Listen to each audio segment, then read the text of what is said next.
part of Art and Design Week, and so we are talking tonight about, there's Regan, starting a creative business. So tonight how this is going to work is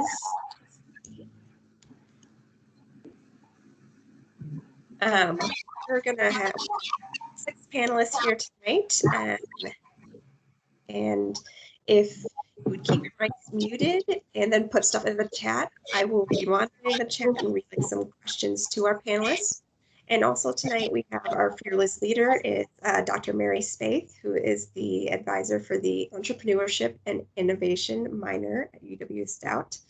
And then I also wanted to mention real quick, this is Thursday of Art and Design Week. We have a few more events coming up tonight. After this, we have an employer spotlight on Cyber Connect 2.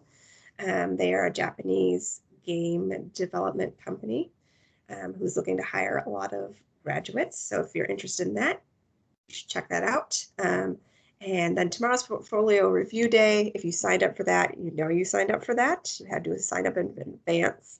If you didn't sign up this year, consider signing up next year. And then there's also a presentation about free platforming, basically how to get your stuff online. And I'm going to put the link to all of those links in the chat. But from there, I'm going to turn it over to Mary. All right. Hi, and thanks, Liz. This is a lot of fun.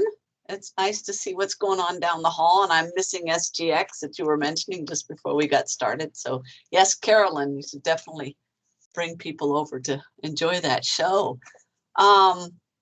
This is all about starting creative businesses, and we've got a lot of people who have started creative businesses, and I think most of you have been prompted with a few questions, but I'm going to take you through some of them, and then we'll open up the floor for some discussion, and people may have questions as you talk. I think it's certainly okay with me after you guys introduce yourselves and a little bit about your companies, I guess, if we're talking, and I ask some of the questions, that anyone who has questions can certainly put that in the chat, as Liz has said, and she'll moderate and find a place to insert the questions so we make sure everybody has had a chance to express him or her themselves during the session. I think we've got until, are we looking at 6:45? I'll do that. Okay, great. And I'm able to probably stay a little bit longer if you guys are, so happy to entertain a little longer since we're getting started a little bit late. And I don't know if Liz has told you anything about me and you're thinking, who is this woman and why is she coming over? But entrepreneurship makes sense for starting creative business, but and I'm not going to tell you too much other than that my very first business was an advertising agency in Chicago back in '87, which was a really interesting time to be working in the business. And that was a lot of fun. It was mostly print collateral at the time. And our Mac that we started out on cost about $10,000. Even our laser printer cost about $10,000. I mean, it's crazy prices for something that today would just be a few hundred. And happy to chat about that a little bit later, but really, really excited to meet you guys. And I've looked through your websites and they're amazing in and of itself. And I was thinking about how much it has changed in the last 30, 40 years in the business. So I want to begin just, one at a time, and we can go down the list as Liz has even provided for you all. But thought we'd start with Andrea and Salt Collective, and maybe you can tell a little about who you are, about your company, and then we can go on to Regan and Kasey with Blue Pencil. So first, Salt Collective, Andrea. Thanks, Mary, and thanks for having me. It's an honor, and I own Salt Collective. I'm the owner, artist, goldsmith of Salt Collective. Salt Collective is a jewelry company. I guess I graduated from Stout back in 2017, and after graduating, I both started my business and worked for another jeweler. So I was doing both at once.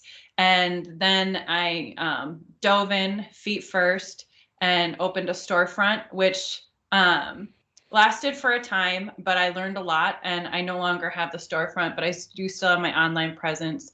And then also do custom jewelry repair, design, and all of that. So I'm now just an online-based and appointment-based business, no more storefront. But yeah, that's just a little bit. I don't know if you want us to go any further into the list of questions that you sent us, but that's a great start, and that sets the bar for a little bit of timing. Yeah, and then we can get into some deeper questions. Cool. Sure. So, blue pencil, Regan and Kasey.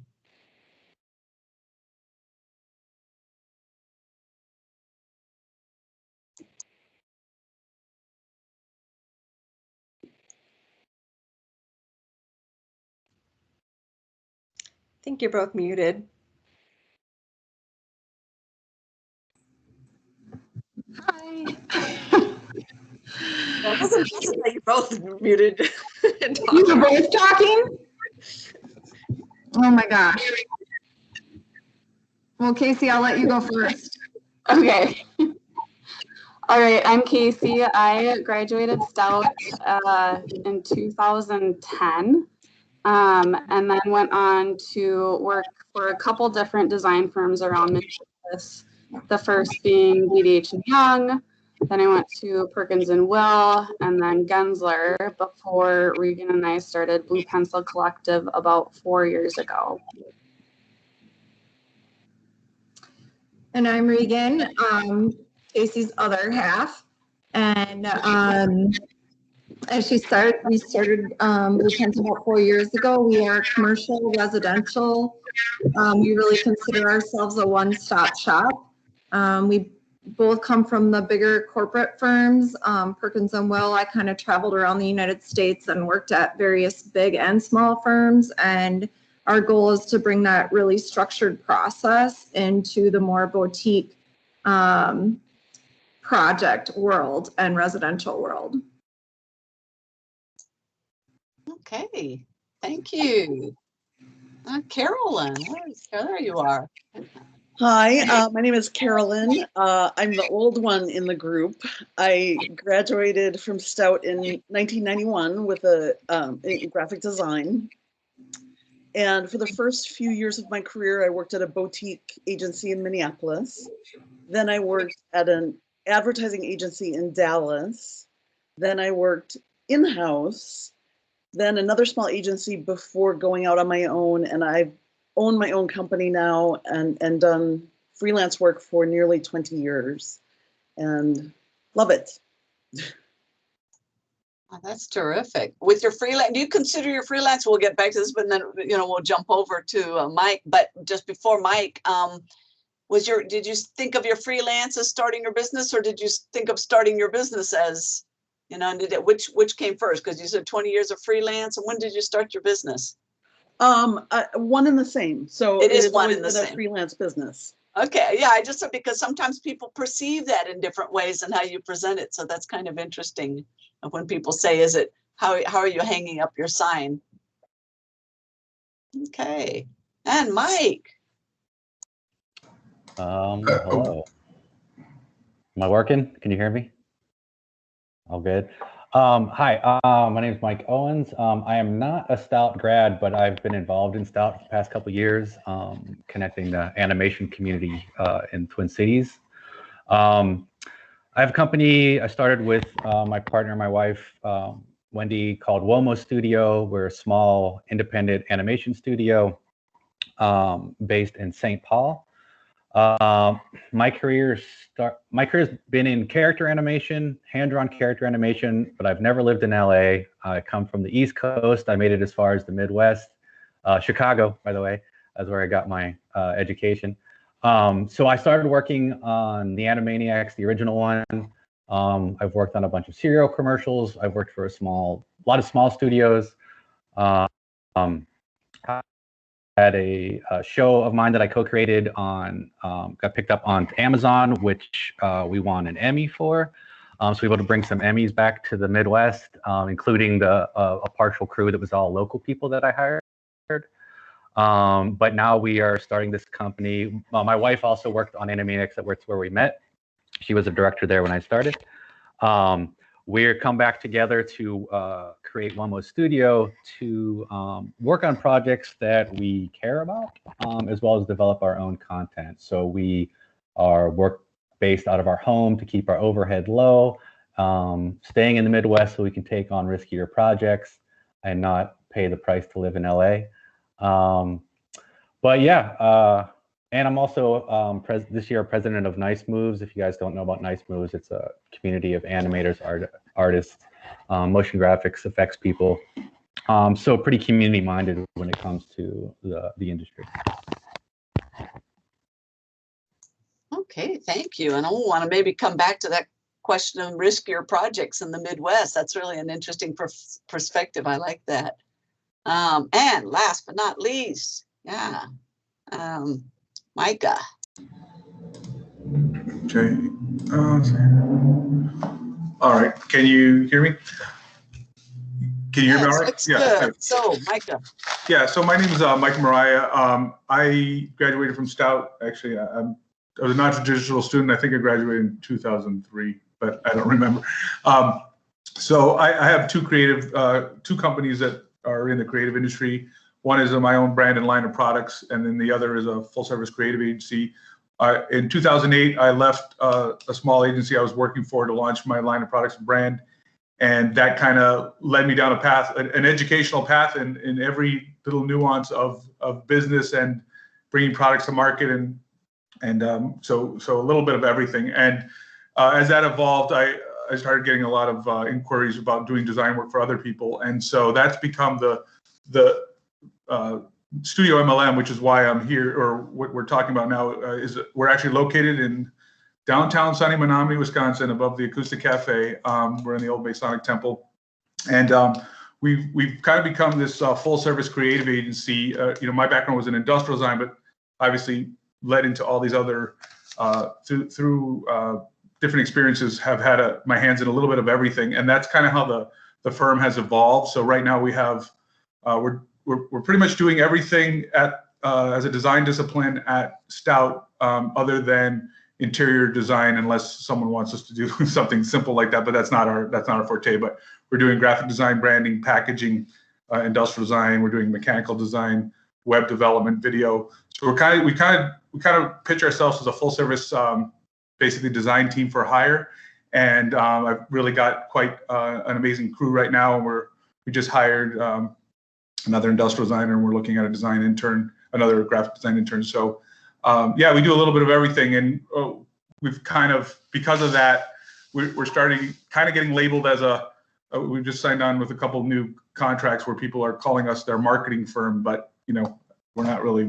We've just kind of learned that from experience, and the whole idea is we're very brand centric, so everything is about every touch point, whether it be the actual physical product or the web or the 2D media, whatever it is that there's cohesion behind the brand, or within the brand. So that's kind of where we're at. That's what we do. So, and Dots is still a company. We're kind of refreshing it. It's gone through a couple different life cycles, still there, but we run it out of the same. It's technically a different company, but it's run out of the same office, and we're doing a kind of it never went away, but we're doing a refresh relaunch in 2021. So. Okay, thank you so much for Studio MLN. I certainly heard a lot about you, and have heard for the 4 years I've been here in Menominee, just because Kim Nimsgurn has come in and lectured to the entrepreneurship classes and goes through the whole prototyping process and into the newer designs for click and curl, for casual panache. So it's been a great model, and for students to know that this much activity actually can happen in, as you say, little old Menominee. It's terrific. So I think most of you have talked a little bit about graduation, when you've graduated, and starting businesses, but without going too deeply in that, because I want to get through some of these questions that I think are really, really terrific, and will give everyone in the room an understanding of this process of starting your business and some of the challenges that you face after graduating college. Carolyn, I think a number of you have already said that you did some other things, that you worked for other places, or that you worked, for a jeweler at the same time that you're starting your jewelry and things like that. So I don't know, let's go back to Andrea again. on that, and you're saying you're working at the same time. I mean, give a sense to people in the room of, you know, how you're making this thought about I'm working for someone, I want to work for myself, and what led to that, you know. So, and probably at the same time answering the question about should you work for someone else first before you launch on your own? Is it necessary? That kind of thing. So Andrea first. Yeah, so I worked for a jewelry company that is actually in Eau Claire, because I'm in Menominee, but and it's another woman-owned business, and it's token jewelry, but she was really phenomenal to work under, because I got to see how she was running her social media, doing all these other things that I didn't necessarily, because I went to school for my BFA, so social media, all of that other stuff, managing finances and things like that really wasn't something that I had, you know, gone to school for. So getting that firsthand experience, and with her specifically, she was very open and honest with me about everything that was going on, because she knew what I was doing, and she encouraged me to break out on my own too. Like it wasn't, so it was a really great environment that I happened into with working for another jeweler.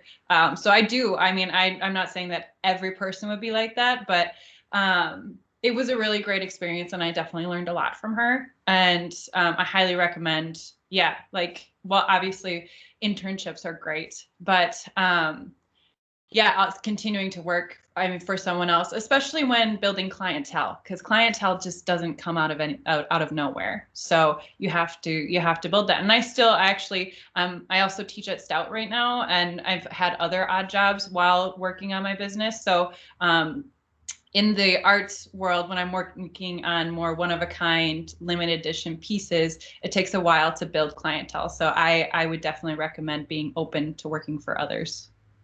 Okay. Oh, super answer. Thank you so much. We'll just keep going in the order and cycle through these, I guess. So is it Kasey first and then Regan?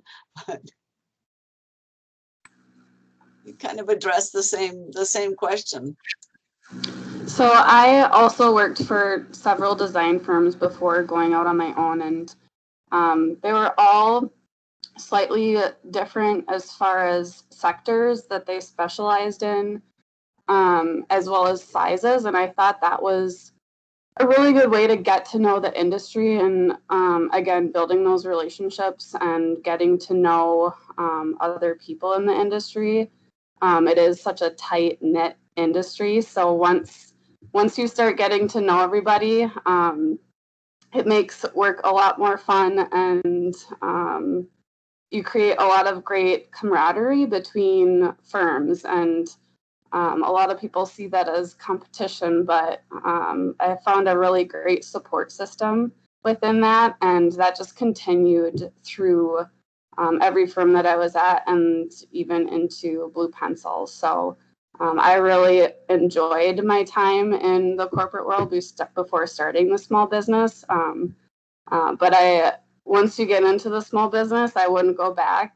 It's just a whole different world and a whole nother challenge. And I'm just enjoying it more and more every day. Well, that's really terrific. Regan, would you have the same experience in terms of the camaraderie and the collaboration? Did you find any situations that were competitive or that you worried about working?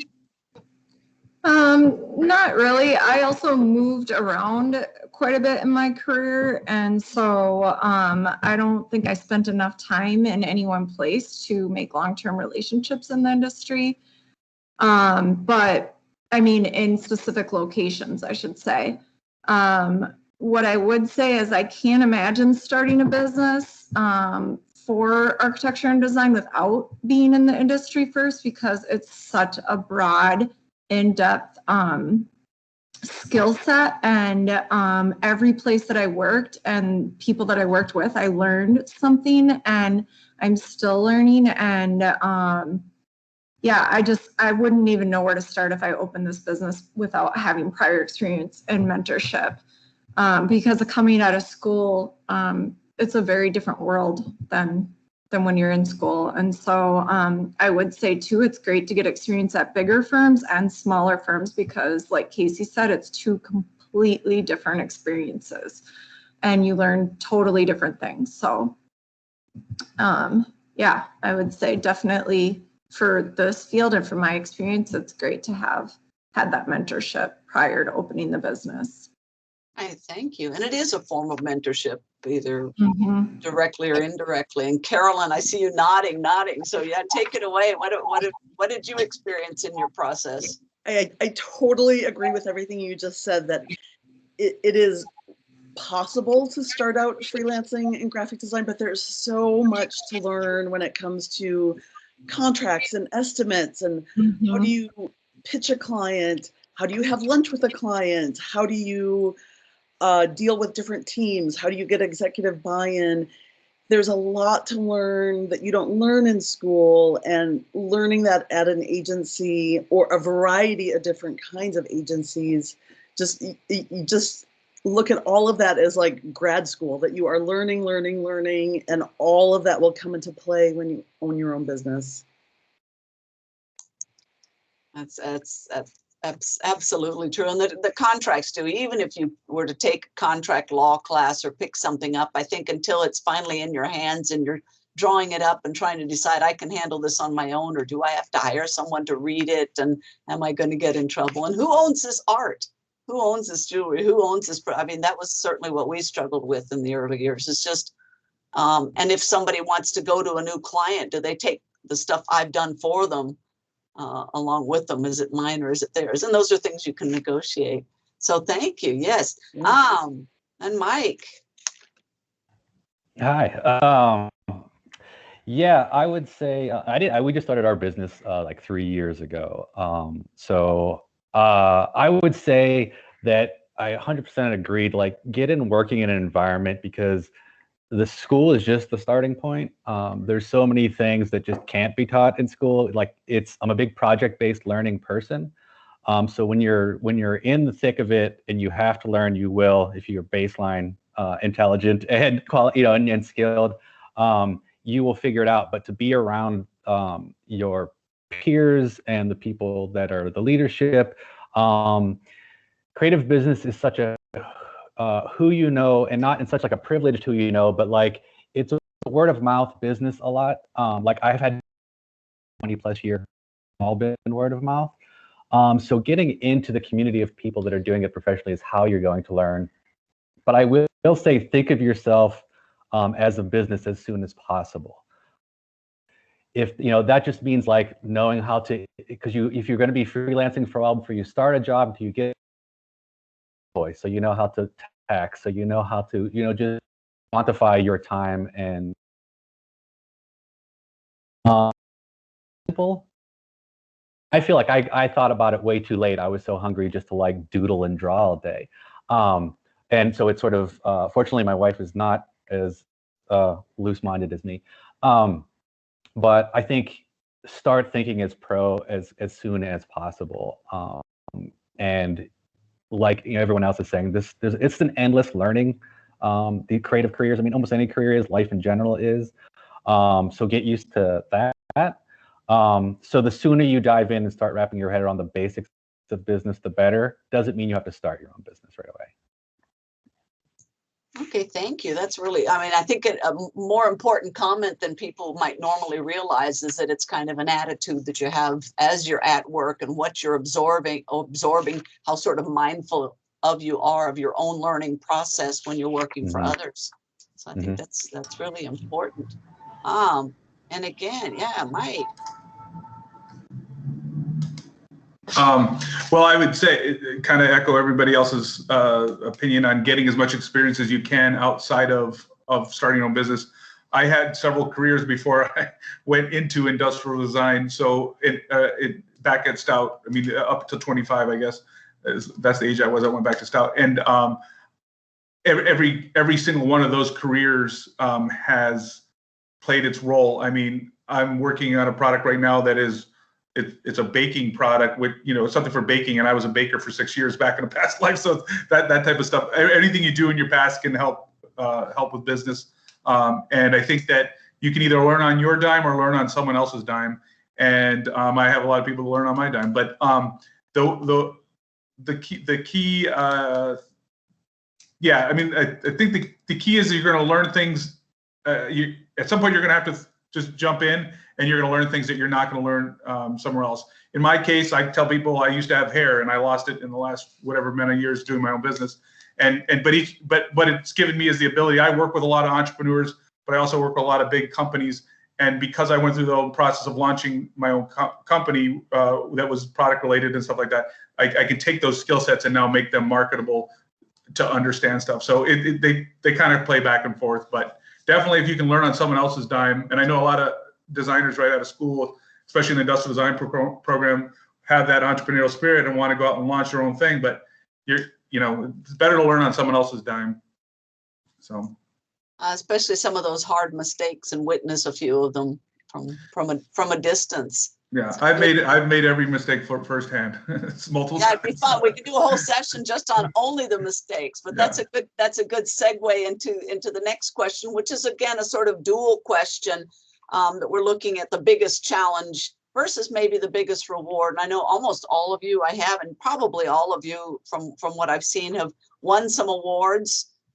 Some quite recently. So feel free to use this as a moment to tout and say that's a big reward. But the reward doesn't have to be, being a company of the year, a business of the year, which is I think a huge thing, and that is very rewarding and affirming. But rewards could come in other ways. So whatever you think of that might reflect where are the challenges, but at the end of the day, where is it all worth it, perhaps? So again, I guess we'll go back to Andrea.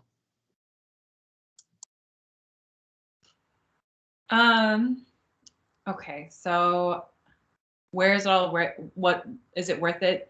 That's the question. Well, sort of the general one is where are the challenges, where are the rewards? But in a way, it's sort of you jump into this, and everybody has said I wouldn't go back on this. This is what I love. I like being my own boss, and there's probably plenty of reward in that. But that's got to be challenging too, I would think. But when you think about challenges and rewards in your business so far, which one would you choose for a challenge and one for reward? Well, so challenges are definitely like I didn't get in this to get super nitty gritty into the finances. Like that wasn't my my goal wasn't to be a numbers cruncher. So I would say that is probably one of the hardest things to find motivation for. And I think that's probably finding motivation for the things that you don't want to do in a business is just something that I've just learned to work through and just assign myself time that this is when you do these other things so that I get to make jewelry and then I get to do I get to play most of the day. That's amazing to me that's what my job is. I get to make things and I get to see the looks on people's faces when the jewelry that they wanted me to design for them comes to fruition and they're like, oh my God, that's better than I was thinking. And it's so rewarding. And yeah, I would say that the work that I actually get to do in jewelry and then also the client reward is probably the biggest. And then, yeah, the financial side of it is it's not fun, but also that clerical work can be very rewarding too. I haven't won any business awards, but I have won a couple grants that I applied for, which were pretty awesome. And that wasn't fun work trying to do that. I mean, I'm not sure that, there's people out there definitely that are gluttons for punishment and enjoying writing grants, but I do not. So that is work that was, borderline painful for me, but was incredibly rewarding when there was free money on the other side of it, which the grants that specifically in Eau Claire, there's actually, I think it's over most of Wisconsin now. They have different sections of it, but the Red Letter Grant is really amazing for women starting businesses. That is something that if any young women in this group are looking to start businesses, I highly recommend looking into that. Okay, that's terrific. And for people looking, and if you're taking notes on that, that's Becca Cook, who runs the Red Letter Grant. And gosh, if I put in a plug, she's actually going to talk to the entrepreneur class on the 8th. So maybe with this virtual thing, I can give it to Liz, or, if you guys want to pop in on class, I can have guests come in that, and you'd like to hear from Becca talk about that work. That could be a fun thing and a way of getting some cross collaboration going here. So congratulations on that grant as well. That's terrific. Absolutely. So yeah, Regan and Kasey, and you did just get the Stillwater grant, I guess, and that must have been pretty rewarding for Business of the Year for 2020 over there. Yes, I see the smile. So that's good one. Congratulations. So what have the challenges been for you guys? I feel like with everything, it's always a challenge and a reward, which I know feels like everyone says that, but with owning your own business, I mean, I didn't go to school for that. I have a BFA, and so just learning how to run a business was really hard, and it still is really hard. I mean, we're learning every day and we're making mistakes, but that's the only way you learn sometimes. And with that, once you accomplish that, is the biggest reward to look back and see what you've done and what we're building. It just brings me so much joy every day. And also just that every day is never the same. Always expect the unexpected because nothing ever seems to go perfectly to plan. So always have a plan B and a plan C. So I guess it's also a great learning experience in that way because you're always thinking ahead. You're always thinking on your toes and accepting every challenge no matter what, and you have to. That's the only way you're going to move forward. So, and I actually really like that every day is different. I find excitement in that, so that's also really rewarding. And just the challenges of learning how to sell your ideas and your design. And I mean, you're really selling your business. I don't think people realize how much of a salesperson you have to be in design and architecture. And I almost feel like it's more challenging because you're trying to sell these ideas that are in your head. And you're trying to communicate that with people that most likely aren't visual like we are. So that's just another added challenge on top of what our passion is that we do every day. But then to see people, walk into this space and finally see what you've been seeing in your head for months and sometimes even years is just really, I'm so gracious to be able to see that look on their face and for them to be so happy with what we've provided. That's really heartwarming to hear, and it is true. Getting that, especially for creatives, I think getting that client feedback is just truly the reward. And to the part that you are saying, I don't want to deal with the spreadsheets because I just got paid. They like my work, and I think that's a tough thing to reconcile when you still have to pay the rent. So thank you for sharing that. And Regan, what are you thinking about?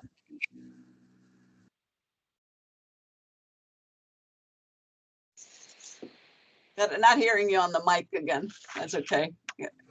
I would say the biggest reward for me in owning my own business is definitely what the effort I put in is what I get back. So versus, when you're working for somebody, it's just a totally different feeling. I don't ever really turn off from my business. We actually call our business our third child. And when the baby needs to be fed, we got to feed the baby. It could be, and baby needs constant attention. And so I think that's definitely the biggest reward for me is the personal growth and understanding that whatever effort you put in, that's the return you get. And so, yeah. And of course the relationships, I mean, every day, Kasey and I go into meetings and we walk out and we're like, we love them. So we're constantly just the amount of people we're meeting through business and these relationships we get to make, and they're trusting us with their homes, their small businesses. And that's huge to know, to put that in somebody's hands. So yeah, I would say the personal growth and the effort equaling the reward, your personal effort equaling the reward, and the relationships. All right, thank you. Now I'm tempted to put over on you, Carolyn, and you don't have to answer this if you don't want to, but Regan just talked about these great clients and how wonderful they are. And after a number of years, and you graduated a little earlier than some of these, what about the difficult clients and how do you deal with them? It's a lot of trial and error. Huh? It can be a challenge. As a freelancer, you always have the option to, you finish the project that you have agreed to do for them, but then you have the option of never working for them again. And that isn't an option that you necessarily have when you are an employee. Yes, you can always keep that in the back of your mind when you're working with an exceptionally challenging project or client. You just hand them a big invoice at the end of the project and you get to walk away from them. Nice statement. So what about the rewards? So I think the biggest reward is the flexibility in time. You are your own time manager, which can be a challenge as well. But I think you have greater autonomy over what happens to your career than you have when you're working for someone else. So if you find something that you are really interested in or want to explore or want to take a class in, you don't have to get permission from anybody else. So over the last 20 years, I've designed a typeface. I wrote a book. And those were things that I don't think I would have been able to do if my time was committed to someone else. So that autonomy is really powerful, I think. That really is. Let's go on for the last two on this question. I'm going to kind of combine the next three questions into something, and you guys can choose a little of which one you'd like to answer. But Mike, do you want to talk about a particular challenge or a reward? Yes. There's lots of them on both sides. I haven't been polite and not introducing. Maybe is that Rizdal next to you? Oh, thanks for knowing. Yes. Yeah. Okay. That's good old Rizdal. There's a reward right there. So lots of things. I had a lot of people took my answers, I'll say, but like the control of time thing. But what I narrowed it down to is, for me, one of the big challenges is keeping my head in the craft.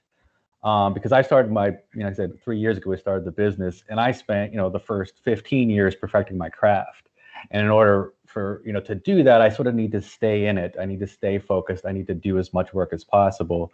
So now, like, having a split brain between the business owner and the artist, knowing how to cater to both sides and not neglect either is a pretty big challenge. The reward is a lot of things. There is the control of time. There is happy clients, happy audiences for the stuff that we do. I would say at this stage, this is sort of a new phase in my career, is the choice over the work that I do. So it's a little bit of like that being your own boss, and like, that grudge of like, do I want to do another cereal commercial again? Or do I want to do a short film based on a children's book? So it becomes taking, I don't have to take the work I'm given. I have say-so in the work I bring in. So for me, that's so far has been the big reward. It's like the ability to say no is something I learned recently. Which seems, as when you're starting out, you say yes to everything, which you kind of should, because you want to take it all in. But then as a small business, I'm saying yes to everything, and then like realizing I don't have a staff of 15 to do the work. And so I could take in all the work, but if I don't deliver because I took on too much, I've just killed my own business. So there's a lot to learn with each stage, but I think it's, if I'm going to spend my day doing my craft, I want some say-so over what the content is. That's extremely important, Mike. Yeah, thanks for sharing that. And I think I helped my husband at one point start a business in translation, and he loved it until he got so sucked into a job he hated that he didn't want to keep the company any longer. And so there's a lot to be said to that. And figuring out when that time is and how to balance it is pretty critical. So Exactly. yeah, thanks for Sure. sharing that. Yeah. And Mike. Micah. Oh, I thought I said Micah the first time, and then it sounded like Mike, but that was probably a little. Oh, that's okay. Well, I just making sure it's me and not the other guy. Micah. Sorry about that. So, no, I don't care. I'll answer to pretty much anything, but I just want to make sure it's me. okay, no, I'm sorry, but go ahead. Yeah, a challenge. One challenge and some reward. I think there's a lot of challenges. There's work-life balance. If you own your own business, it's very hard to put it aside. And we're in a place of growth right now, which means, like, I know it's just one of those things, like having a senior project when you're in school. It's like I felt like anytime you have a senior going into your own business is like having your senior thesis project for the rest of your life. And that's just how it's felt. And but getting through that, it's kind of what helps you get through some of this stuff. So I think that's one of the challenges. It definitely has everything that everybody else spoke about, from a positive and from a challenge perspective. We won't call it negative. And then I think, the expression I've heard a lot is you can work on your business or you can work in your business. You have to make that choice. That's something my old boss told me. And I'm really in that place where it's my day can be literally doing 3D CAD modeling 1 second and then in QuickBooks the next second. And so I'm all over the board, and you couldn't map my day out. The shiny objects I chased, but so I think that's a challenge, but it's also exciting. And I think that when I think about, you said, what was it, challenge or reward? I think the reward, a couple of quick rewards. One is, if you ever get a chance to come to Menominee, I really have a beautiful space here. You won't feel like you're in Menominee, Wisconsin when you walk in this building. And I think that a lot of times, to be able to create a space where I'm at that I want to come to every day is the biggest reward. And be around people that you really are just having a lot of fun. And that's the other part of the reward, is that I feel like one of my biggest challenges was being in Menominee was to be able to retain people. I just had another employee move to St. Paul, but they're actually commuting to Menominee because they love their job so much. So I think that says something for the space that's been created here, and I can take some credit for that. But I think that's the biggest reward is to be able to start to grow and be able to really look to delegate. And I really have to take myself out of the day-to-day creative process as much, not creative process, but actually doing the deliverables, and focus on the business. So. Okay. I don't know if I answered the question. No, that's terrific. And that's a good segue to this next part. And I'm going to say, on the business side, these finances, the hiring, the contracts, the pricing, all of those things really represent these, next 3 to 4 questions that if we can put in within maybe the next 6-7 minutes or a minute or two from each of you, just to talk about 1 or 2 of those things, because they are interrelated, I guess. But in deciding how do you set the prices, and if you have hired someone, have you decided to go on a subcontract perhaps and hire a freelancer yourself, or have you actually wanted to bring someone on, and how did that go? Maybe what did that contract, what are some of the things you've thought about? Naturally, this could be an hour-long discussion in itself, or much longer, actually a semester long for some students. But anything that you'd want to touch on in the prices, whether it's your jewelry, Andrea, and how you're deciding on $32 for one pair of earrings and another one, and the difference, is it all about the materials or the look or the design, length of time, for example? So those kinds of things. So, and I'll start with you on that, maybe a little bit on pricing, and then maybe your billing, whatever you think you want to say as a kind of business bit of advice to everyone here today. Yeah, well, jewelry pricing is probably somewhat similar, I would think, to a lot of other things. It's materials with, of course, a markup from what I get those materials at wholesale, and then you add in my time, and that's how I come up with a price for a piece. And then when it comes to custom work, it starts out with an estimate and then tracking hours. So then materials plus time equals the the final amount. But then two, customer comes into that quite a lot. Like I can't charge the same for something in Eau Claire as I can for in the cities. And I need to know my market if I want to be able to be sustainable in both. So as much as I hate to say it, there's two different prices because people are like willing to pay more for handcrafted jewelry in larger cities, which I appreciate very much. But if I do want to have like a, because Eau Claire is a lot closer, like the ability to sell to more people, then, you know, I have to kind of adjust my expectations there. So that is a thing. And also about the customer development, like who I thought my customer was when I first started was completely wrong. I thought, I mean, I graduated from Stout in my 20s, and I thought that I was selling to other people in my 20s. People in their 20s do not have money to buy jewelry.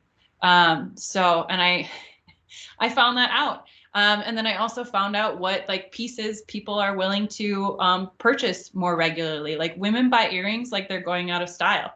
They do not buy rings and necklaces like they're going out of style. Like earrings are they move so much faster. And that's not something that I realized until I started like really looking at what was selling more and really paying attention to the type of customer that was actually paying for my goods. Like it was not a 20-something. It was typically someone over the age of like 36 who had disposable income.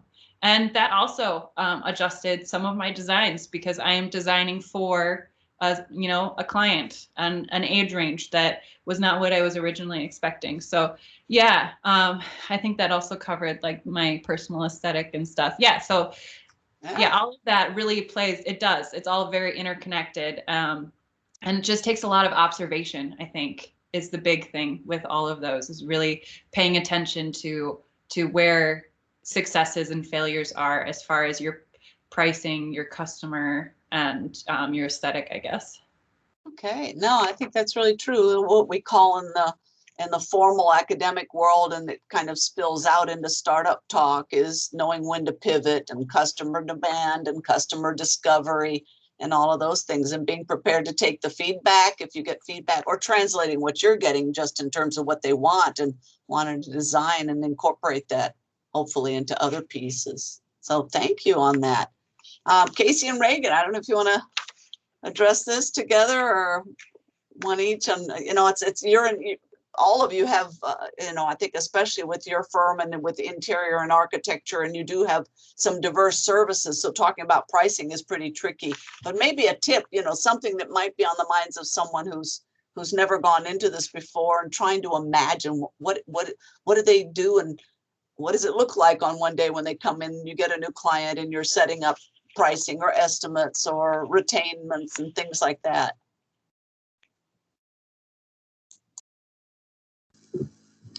To be totally honest, I think it's something we're always adjusting and learning. I think it really depends on the market at the time, and the projects too. I mean, we don't have a typical project, so we're constantly customizing how we do our pricing for fees.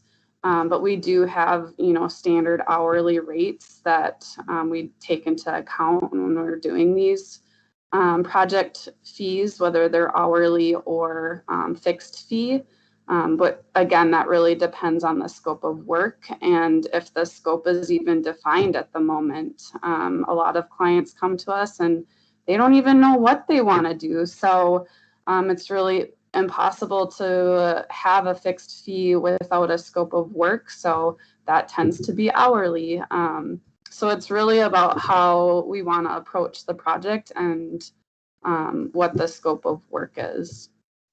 Can I ask really quickly, and maybe Regan, you want to address this as well, because when you say they don't know what they want, but there's a concern in a service business like this as well, that when does the clock start? And I'm sure you get that kind of question of how much are you giving? And you're going, wait a minute, I've said enough now. Can we sign a contract? I mean, yeah, I'm seeing you nod. So what does that look like for you? Or have you kind of created an internal policy that you look at each other and go, now. It's taken a long time to build and understand how much effort we put into signing off on a proposal. We just recently, even after 4 years, implemented a time management software that tells us you have spent this much time before you even get a sign on. But it takes a long, especially because our projects are so big, it takes a lot of front work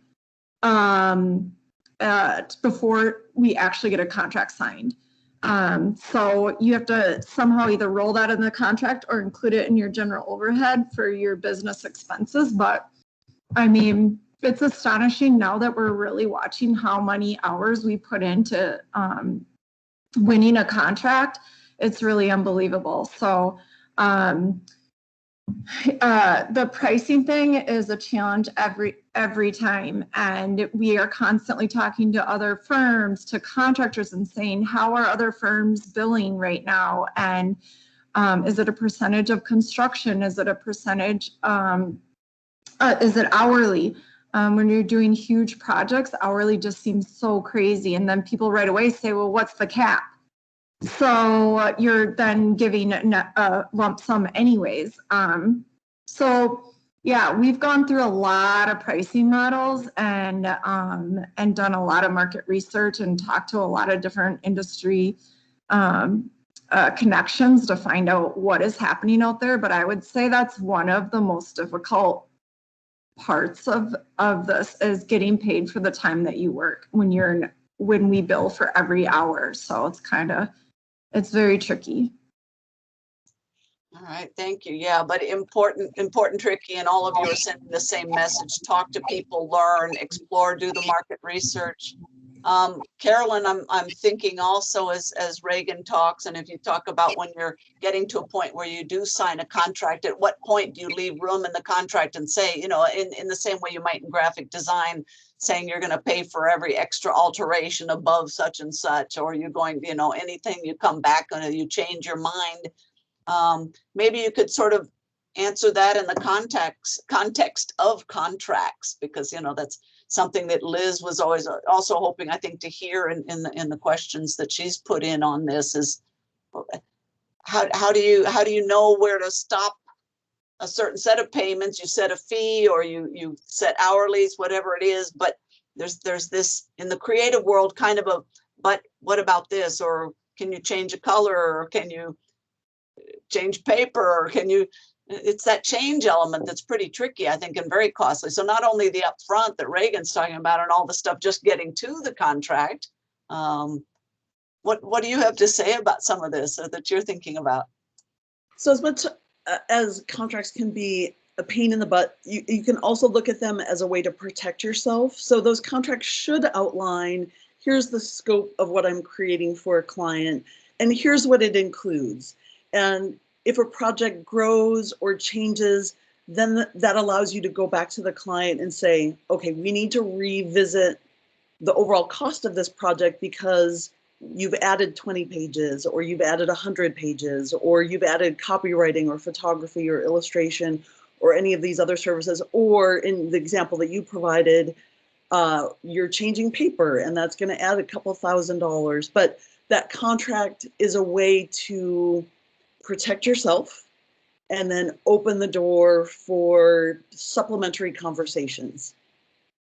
And I'll put it in the link, but for AIGA, which would be for graphic design, they offer really great contract templates that I know a lot of designers use that as a starting point. Their contract is perhaps a bit long, but you can whittle it down to what's applicable for your business and then tailor it from there.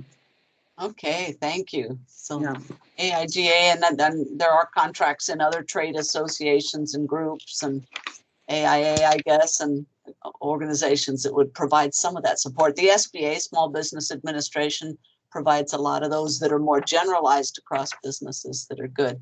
So I'm conscious of the time, Liz. I know we got started about 10 minutes late. Are we going to keep on, or do some people have to leave, or is there another program tonight that's There is another program tonight at 7, so maybe Also- if we can do one more question and then wrap it up, so people Yeah, have time. well, let's certainly let Mike and Micah finish up on this question. They probably are itching to say something about the pricing and contracts and maybe hiring. And then we can wrap up with a little bit of, what we can take away from this evening. So, yeah, Mike and Rizdal. Yeah, there's, I think for me, it's, one of the big things is being able to quantify your time. And so at this early stage, for my there's a lot of hours that's been put into animation. It's a very labor intensive art form. And there's, besides doing the art itself, all the business stuff that I have to do, but start tracking your time as soon as possible so you have a sense of how long it takes you to do a thing. I no longer charge hourly in my business because I'm better now than I was 20 years ago. So I do it faster. So I'm actually hurting myself by charging hourly. But now I have a sense of what I can accomplish in a week, given, the scope of the project. So, because most animation contracts that I've worked on for series and shorts and stuff is everything's on a weekly rate anyhow. Different roles get different rates. So that gives me, because I've paid attention to my time and how long it takes me to do a thing, I can say that it'll take me roughly this amount of time. And then I always, in my total budget, I add 30% contingency because something always goes wrong. So this is something I learned recently, but allow that wiggle room because like everyone was saying, like suddenly 40 pages is 50 pages, or suddenly, a necklace is a headdress, or whatever it might be. So you have to define that stuff early on, but yeah, clarity and knowing what your time is worth and how long it takes you to do something, and plan 30% for everything to go wrong. That's a great answer. Thank you so much. Yeah. Sure. And Micah. Yeah. Let's see. Yeah. So for me, it's interesting because I said I went off and started my own company, which was not a design service. It was my own line of products. But one of the things I struggled with is I said I will never be a design agency, whatever I do, because I hated that. I hated bidding projects. I hated putting all the time into something and then losing it, never knowing how much the other person was bidding, and that goes on. That goes on. So I laugh sometimes because now I have an agency, and that's exactly where I said I wasn't going to go. But I think one of the things that's happened even more recently is figuring out a business model that works best for us. I think that if you hire high-level designers, they're perfectionists, and that's one of the challenges. If they're depending on if they're being paid hourly or salary, hourly employee really can put as much time as they want into it, and they just keep making money. So it's figuring out that balance, of when to shut things off. And then when you talk about a fixed bid type of project, that's one of the nice part of that is there's so much, how much money you're going to make, and you can decide if you want to make less money and be a perfectionist, or if you want to try and make more money on the project by being more efficient on it.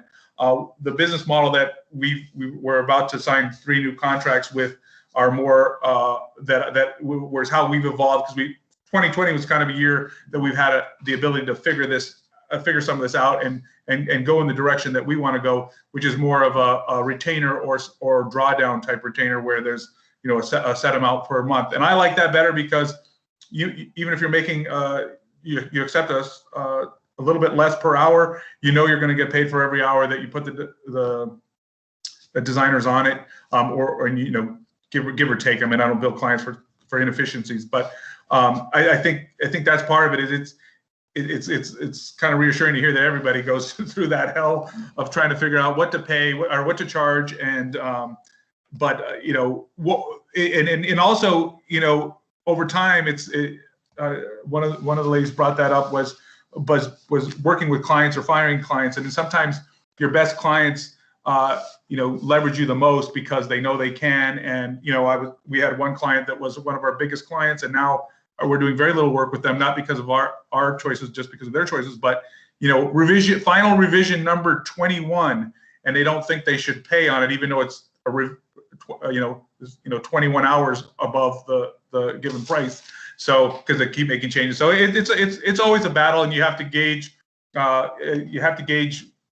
if it's from a business perspective where you're willing to eat the hours because the client's big enough, or at what point do you draw the line in the sand, or able to draw the line in the sand. And also, I'm sorry, I don't remember everybody's name, but the woman that's a jeweler, that's something that we've struggled with also is, working locally is hard, because I've always wanted to do that, and I want to be accessible to everyone. But at some point, it's not, you're losing, you have to put, what's the value of the opportunity? And if you're working on something that is only billing out at, a low rate, and that client's going to be unhappy with $100 bid when someone else would pay $5,000 for the same thing, you have to gauge that. So it's really hard to gauge. And from our business model, we're kind of going in the way that we have to work with bigger clients, or we're not going to be able to grow. So that's okay. Thank you so much. Yeah. Well, let's wrap up here, and we can make sure that we're out for the 7 o'clock performance as well. But each one of you can maybe just say one tip for everybody to take away with, including our guests. And thank you. So that's my daughter. It's hard to get those out. I don't know if you heard that noise.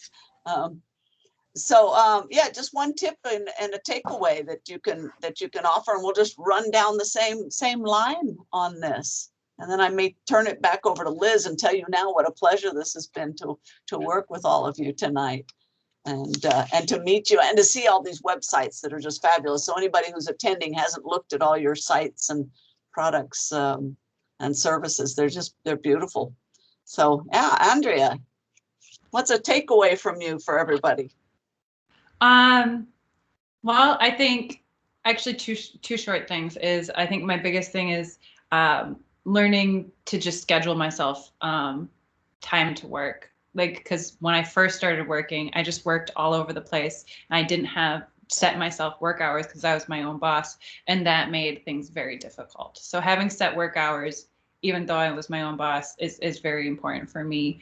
And the other thing is like, I know a lot of people have talked about multiple times is making mistakes is what you learn from, but it's really hard to accept that in the moment when you're actually failing at something, and to like not beat yourself up about it, because everyone who has a successful business has failed multiple times, and it's just part of the growing experience. But it is still really hard not to take it personally when it happens. Good advice. Very, very important. Kasey, Regan, what are your experiences to take away? Maybe one each here. I would have to say approach everything as a learning opportunity and business opportunity, because you never know who you're going to meet or what you're going to talk about. So, and we've had so many clients from our past come back to us, connections from our past that we never would have expected. So you never know where things will take you. Okay, Regan. Oh. I would say don't be afraid to do it. If you have the urge and the passion for it, it's really easy to stay comfortable and just be really, really nervous about doing it. But if you want to do it, just go for it, and somehow you'll figure it out. Oh, that's terrific. Yeah, I like that. Carolyn. So this is a piece of advice for people who are applying for their very first job. I have seen ridiculous job requirements that employers are looking for. And really, the list is kind of laughable. They're looking for unicorns. So if you partially meet the list, go for it. Wow, that's important.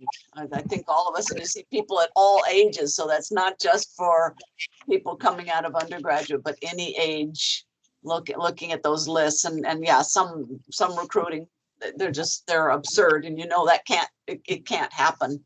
Right. So thank you, very good on that. Mike. Yeah, I would say don't let not knowing something stop you from doing it. it's because we don't know anything until we do it. And I would definitely like to echo the getting comfortable with failure.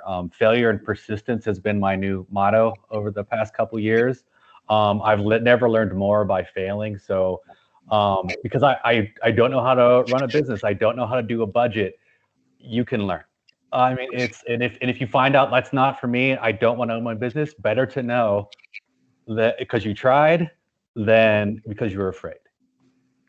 That's terrific. And I did just read, I think it was probably Thomas Edison who said that he's never failed once in his life, but thousands of times he's learned what not to do the next time. Exactly. So, he was a bit of an arrogant fellow, evidently, but yeah, thanks for sharing that. And finally, last but not least, Micah. Yeah, I think the biggest thing I tell people that I've learned in business is not to make decisions if you're emotionally attached to the outcome, and not to make a business decision out of desperation. Those two things are going to get you in trouble. And as designers, we become very emotionally involved with our work. And if you're going to move into business, there's a level of you got to leave your emotions out of it. And then I take, I learned firsthand with the business decisions I made with my own brand that I had launched. And so I think that's big. And if you're making a decision out of desperation, which sometimes we have to make, it's very difficult to make a smart business decision. So that's about it. That's terrific. Thank you. I think it is important. And even for those job interviews, you want something so badly that sometimes you say yes before you give something else a chance, or you're not sort of let your ego shine just a little bit. Humility and ego, wherever that balance is. So thank you so much, Liz. I'm going to turn it back over to you to wrap up, but I've certainly enjoyed this today. Yeah, thank you so much for moderating, Mary. I do have one quick question for Mike. Do you host interns? Do I host interns? I do mentorships through the mentorship program at Nice Moves. We haven't had. We're in this slow roll of building up bigger projects that we would there's that opportunity could arise. But so far our projects have been either us partnering with bigger places or small projects. That being said, look into, if people are interested in that, going to the Nice Moves website. We have a mentorship program. And I've been doing that pretty steady for a while because I do think it's how I learned a lot of stuff, was an internship with mentorship, learning on the job, learning by projects, hearing other people solve the problems you're faced with is pretty invaluable. That's all I can offer at this time. Thank you. I do refer a lot of people to Nice Moves, and I say they have a mentorship program. Take advantage of it. It's excellent, and it's definitely worth it. I've had 9 mentors in the past 2 years, a lot of them from Stout as well. So, well, Liz, let me say one thing. I was thinking that maybe your guests don't know. I don't know if you shared in some in the room, and it's still in process, but all the grads here and alums from Stout might be pleased to know that in progress, but not yet approved, but anticipated for the fall, will be a new bachelor's degree in arts administration and entrepreneurship. So hopefully with 30 business credits required and 30 arts plus the gen eds and all of that. So we'll try to fill in some of the gaps. And Liz and anybody, feel free to reach out if you're looking for internships. I may have some sources and connections as well. I'm happy to help everybody. Yeah. All right. Well, thank you so much to everyone for being here tonight. Thank you to our panelists. Really appreciate your insight and expertise, and have a wonderful evening and nice weekend up ahead. Thank you all. Thank you. thank you. Thank you.